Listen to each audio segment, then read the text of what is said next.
Well, I really hope I like this setup because we're going to be doing a lot of recording today, so sorry.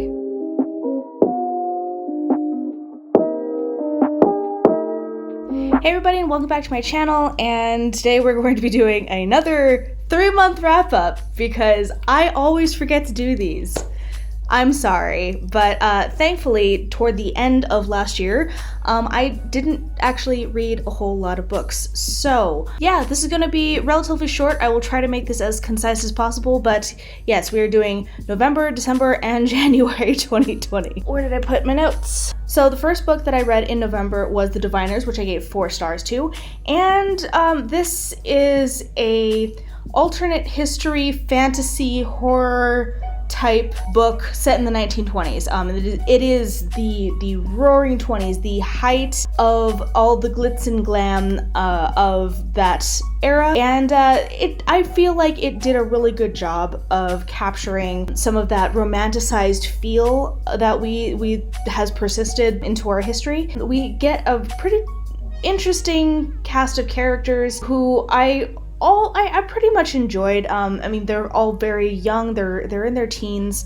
They feel like teenagers, and it's definitely a more older YA than younger YA. The danger is very real, the effects of the world are very real. It does get very scary in certain parts, and it's a little slow to start, I will say. However, and I did do this on audiobook as well, I really enjoyed the narrator, and I did enjoy the sort of evolution of these characters and the way that they were interacting with each other and what their backstories were and everything. So I really enjoyed this book. At the same time, I could also see why this is not everyone's cup of tea. Like I said, this is kind of a slow start. The main female protagonist, because there are multiple protagonists, but the main female protagonist that we get is a selfish jerk.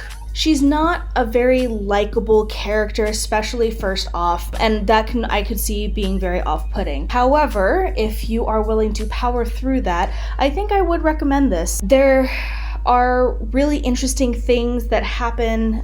The story is very compelling. The story and the connection between all the characters is very compelling, and it does give you a chance to sort of romantically live through the 1920s in the kind of the same way that The Great Gatsby does. Like, it may not be in the same style or the same anything as Great Gatsby, but if you like to live in the romanticized era of the 1920s, I think this is a really good way to do it. I will be continuing with the series. This is the 5th of February that I am recording this, and yesterday The King of Crows came out, which is later down in the series, so like I'm super excited about that. So yeah, would recommend, 4 stars, and we'll be continuing. The next one that I read, which I'm not sure if I've talked about before, and I don't know if this is exactly correct on my Goodreads, but I read Patrick Ness's And the Ocean Was Our Sky. This I gave 5 stars to, and I was not prepared for this book at all. I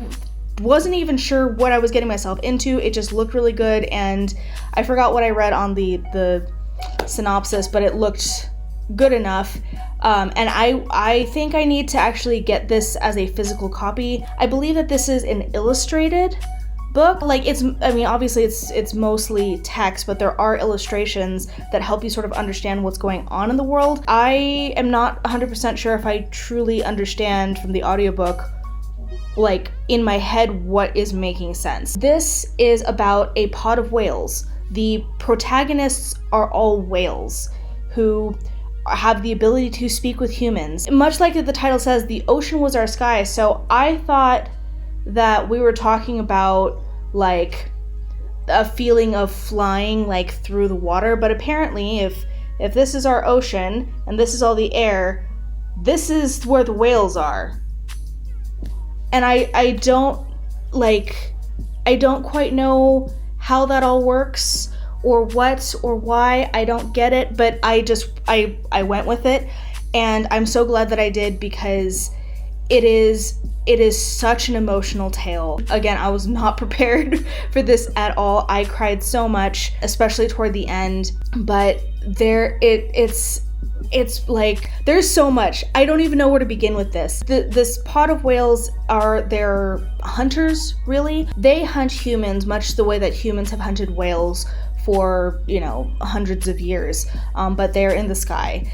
And they are also sort of on the lookout for this sort of devil or like white whale type of character named Toby Wick, I believe. Toby Wick is to the whales the way that the Moby Dick is to Captain Ahab in Moby Dick. I don't know what I'm saying right now. I hope that made sense. It made sense in my head. But they are sort of trying to go after that. There's political plays. There's an interesting connection between a captured human who is slowly rotting because he can't live in this space that the whales live in, and the main whale, who I cannot remember her name. She is the narrator for the whole thing, and she has a very interesting relationship with all of these different characters. It's a very, very well-developed world, and yet extremely accessible. Like, it has... I've never read Moby Dick, but it has a very seafaring feel to it, but without having very highbrow language or anything too specialized. Like, everything is explained as if if I was talking to this whale, over dinner or something like that. It's really interesting. I would recommend it to anyone, just because even though we are technically in a fantasy space, it doesn't feel like high fantasy, and the topics that Patrick Ness is able to touch upon just within this world, I think are worth discussing and hearing about, and even sort of just changing the lens a little bit to what we normally see. So I really enjoyed it. Hope you will pick it up at some point. And the last book that I picked up in November was A Sorcery of Thorns. I technically started this in October, and then I dropped it because, was not very interested at the time, but I got the audiobook and then rolled on from there. I gave this 3 stars because it was bland, with the exception of a few things which I'm totally in love with and completely biased of, so yeah. If it were up to me, I would have 100% made this about the demon Silas, and I would have shipped our protagonist with our demon, but that's just me being who I am. It was an interesting world. I liked the world. I enjoyed what it was doing. I enjoyed the great libraries. I enjoyed the way that the books interacted with people and what they were, and I sort of enjoyed the librarian system as well, how it all worked together, but this is a big but. I did not necessarily enjoy the story. Our protagonist was dumb. I don't like dumb protagonists, and she was very dumb. She was very naive. And on the one hand, I've heard this critique before, and on the one hand, I sort of understand why she is naive, because even though she loves books, it's not the same way that we love books in our real life. She enjoys having books around her, and because they're grimoires and they're supposedly dangerous, she's not there reading them, which is... have her love reading. If she's gonna be a librarian, if she's gonna enjoy being around books and talking to books and all this crazy shit, just have her read. Have her be knowledgeable. Have her be a Hermione character. Let's just go full boat. But we get a sort of actiony heroine who is also a book nerd, sort of.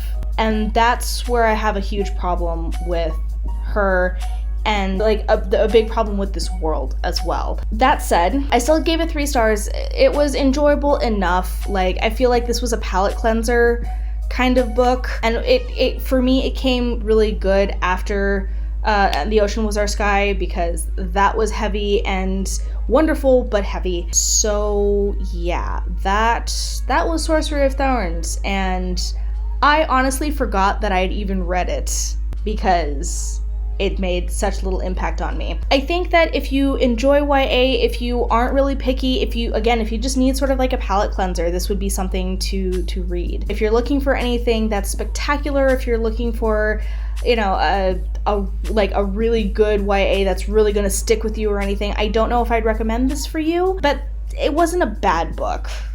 All right, December was the month that I wrote more than I read, and that was kind of nice because I was enjoying writing. I'm still enjoying my writing, but that means that I only did 2 books in December. First one I did was Dark Dawn. I cried. I know everyone cries, but like I was like, you know, I'm a soulless bitch, so I probably won't. I probably will be like, I'm verklempt. But no, like I actually cried tears. I don't know if I will post right here. Okay guys, I just finished fucking Dark Dawn and it's not fair. I'm not supposed to be crying. This is stupid. Oh my god. It's really good and you need to read it, and I need like a hot chocolate and a big hug because that wasn't supposed to hurt that much. Jesus Christ. Okay, I'm done. I was in a horrible state, but that was that. And then I couldn't do anything for the rest of the day. But yes, 5 stars for Dark Dawn. It is obviously it's the last in the trilogy, and thankfully this is the last time J. Kristoff will break my heart with Mia. Much like all of the Nevernight series, I struggled with this. Like, I fought like the first, let's say like 50 to 75 pages of this book. I've done that with every single one of the Nevernight series. I guess this is just the way that I interacted with Mia and this world. As ever, I just gave up and followed J. Kristoff's lead. Yeah, it was a great time, it was a great adventure. I'm not necessarily happy with who Mia chose in her love triangle thing because I enjoy both of her potential love interests. I just have a little bit more of a preference for one. That's okay. There's a lot in Dark Dawn that just broke my heart and also made me really enjoy having my heart broken. Now, the only thing that I have to say, which even though I have to say this, it still doesn't really, I don't care necessarily. Everything felt a little rushed. Like we spent 2 books like building up to this, and then the downfall, the denouement with everything was just so quick. Like, I don't want to say there should have been a 4th book, but I'm saying there was potential for this to be drawn out even more for a 4th book or something. I don't quite know how to describe that thing necessarily. Like I wanted more from Yonan, her little brother. I wanted more Trick. I wanted more Ash. I wanted more about the moon and all of the ancient stuffs. I don't even know where it would go necessarily, but I wanted more than what I got. That said, I still gave it 5 stars. I still thought it was really enjoyable. I thought it was a really good conclusion. I loved the epilogue. I was here for everything of it. Would I recommend this? I think that I would recommend this only if you are okay with just being led. If you're looking for something that follows other stories very, very cleanly, this is probably not the book for you. You're probably going to have a very difficult time at the beginning, like I did, in which case I think that you should probably just skip over the Nevernight series, especially after reading book 1 and then going into book 2, which like completely changes, and then going into book 3, which completely changes again. Like it's not all over the place. It all makes sense, but you're not gonna get the same thing again, which is what most people want when they get a sequel or they get the next in the series. It is delightful. I love it. It's like pretty high fantasy, just because the magic is very powerful, and that's really what it's the focus, especially toward the end. But it's also about, you know, a band of assassins, and it's a revenge story. So if you like any of those things, please do this, go through them. And Dark Dawn was a very satisfying ending, so I think that the series as a whole is quite good. Second and last of the December reads was City of Ghosts, and this is by Victoria Schwab, who is one of my favorite authors. This is a middle grade, which I wasn't sure at first, but it definitely, it's sunk in middle grade very cleanly. And this is about a girl who almost died, or did die, I'm not quite sure at this point, but she was saved by a ghost, and now she can see them. She has a ghost as a friend, and her parents are also kind of like paranormal investigators. Like, they have their own paranormal investigating show. So over the summer they go to Scotland, and which is, you know, one of the most haunted cities in the world. And she gets to go on an adventure, and she also has to escape a particularly vengeful and vicious ghost. That's kind of the whole premise. She learns more about herself and her powers, and of course this is the first in the series. Yeah, this was delightful. Do I have some problems with the story points and like the sort of wishy-washy nature of her friend? I think Jacob is the name. Yes, I do. But at the same time, I wish that this had been a book that I was introduced to as, you know, a young teen to tween kind of age, because I think I would have really enjoyed this. I was a creepy kid. I loved the dark things. Like, I loved Coraline as a kid, but Coraline also scared the living Jesus out of me. And I don't think that this would have. I think that Cassidy Blake, the main protagonist, she's never in that much danger. There is danger, but it didn't feel like life-threatening or anything. And she has a very good and positive relationship with the ghosts and death, even though she is quite afraid of what happens in the story. So I enjoyed it. I ended up giving City of Ghosts 4 stars. I think I would recommend this. I would definitely recommend this for a creepy young teen who wants to dream of going to Scotland, or dream of having a ghost as a best friend. I think that would be really appropriate for that kind of a reader.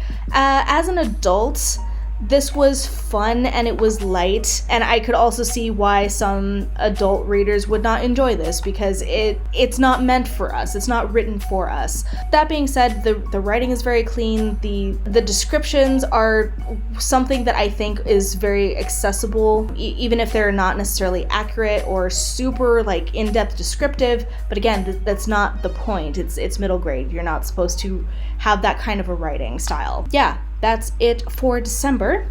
And on to January. January was apparently my witch month, because all of the books had to do with witches. The first one that I read was The Bone Witch, which I did for the Sisterhood of the Traveling Books Club. By the way, we are having our live show very soon, so please join us for that on my channel. Here's all the information, because I don't have it right now on me, and such. Bone Witch, I won't say too much, but I did end up giving it 4 stars, and that is a very biased 4 stars. The Bone Witch is an Asian-inspired world with necromancers, witches, magic users who are living a geisha-esque lifestyle. And I don't like using that word because I have feelings about that, but Rin Chupeco actually did a very good job depicting a geisha-like world and society. That's not the entire world. It's just we got the big view of the world, and then we got into a microcosm, which is quite nice, because the way that the geisha world works, as far as I am aware, is very microcosmy. So it's within itself, it's self-contained. It does have effects in the wider world, but this book is mostly about the protagonist's upbringing, how she got into this lifestyle. I felt very, very good about the world and how everything was presented, how everything was described. This is a very, very slow book. because this is a book that's told in flashback mostly. It starts off with a storyteller, a bard, if you will, and he's there to collect the main character's story. And she has already been ousted from her world. She has been just disowned by everybody in her community. And she is doing things that are very vengeful. So this technically is the beginnings of a revenge story. It's a very interesting way to do this. That being said, I am very biased. So would I recommend this? Yes, I would love people to read this story. It is high fantasy, it is Asian inspired, it is a good Asian inspired world, which I am so happy about. And it's very descriptive in ways that I would actually love to go back through, and like I did this on audiobook, but I would like to go back with the physical book and like mark this up. It's a beautiful book. It is, I don't want to say nostalgic, but it has that kind of nostalgic long ago tone while not being a fairy tale, if you will. I will be talking more in depth on February the 15th. Yes, that's the date, I think. So please join me for my full explanation and review of this book. The next book that I read was The Vine Witch, and I did not know anything about what this book was about. It just sounded good. The cover was pretty. I'm not usually a pretty cover kind of sucker, but this was very pretty, and I was pleasantly surprised. I think I will be doing a full review of this just because, like, I want to talk about another series, but I don't have the books with me, so I'm going to be talking about this series so I can talk about the other series. Anyway, Vine Witch is about a witch named Elena, I think, Elena. Anyway, Elena is a vine witch, and she grew up at the Chateau Renard vineyard, and she takes care of the grapes. She makes sure that, you know, there's healthy competition, that the grapes and the wine are able to reach their full potential via magic. Elena has been cursed for 7 years, and she's finally come back to the vineyard to discover that the woman who owned Chateau Renard has sold off the vineyard to this young man who is all about science. She has been jilted by a lover who she believes has cursed her, so she's on a revenge path, and the vineyard is failing. So it's her sort of goal and mission to try to save Chateau Renard while also treading this path of not pissing off the new owner, who is slowly falling in love with her. She's slowly falling in love with him. There's also a bigger mystery afoot because there is blood magic going on, and not the good kind. So there's a larger mystery to unravel as well. This was a rather predictable read, I'm not even gonna lie, but at the same time I didn't care. The world building and the characters were just very lovely. There was enough, essentially everything was working very well together. I think that if I had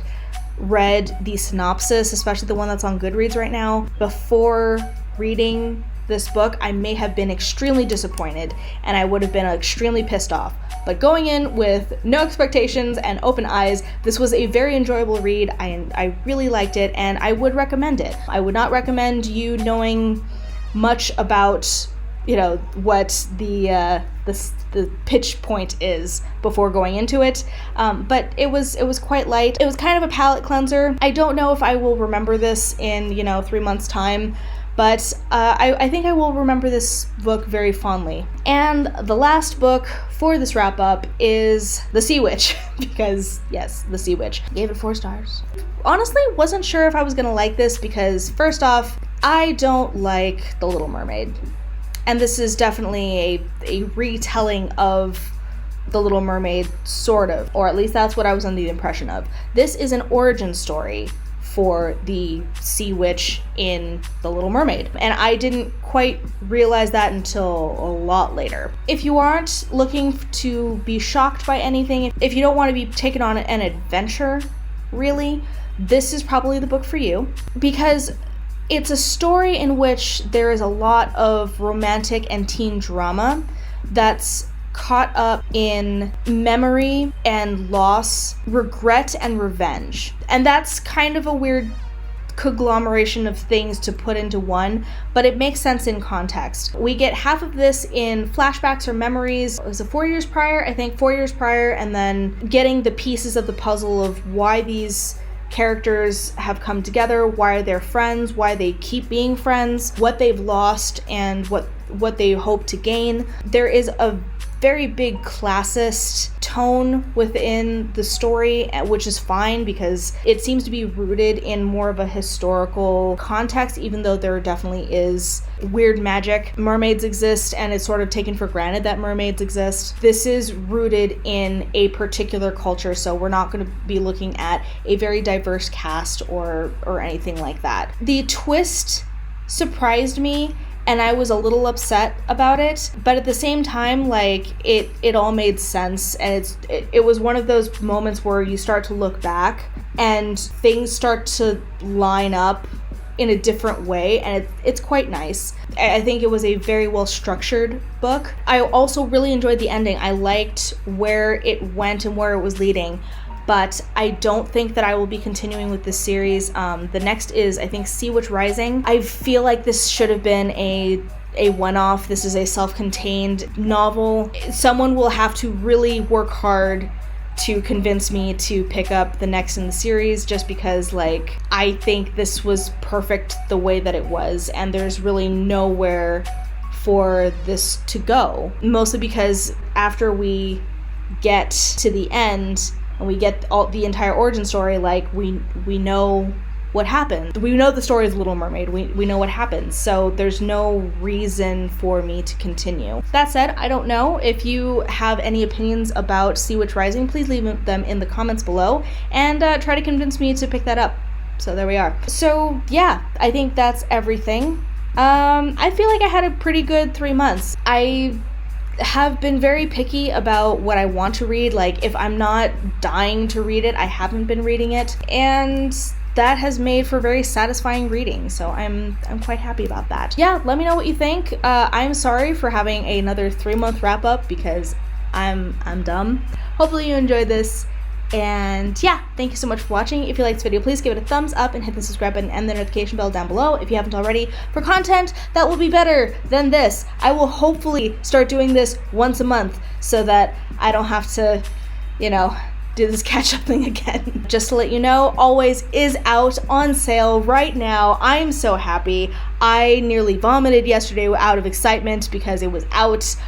Oh my goodness. Please go buy Always if you haven't already. Check out the links down below for some reviews, as well as on Goodreads. It is available anywhere that you like to buy your books. Yes. And yeah, thank you so much for watching, and I'll see you in the next video. Alright, bye. She said it will never go away. I know there is nothing left to say. Can we try to hold on just for now, even if we don't know how to show them what we're all about?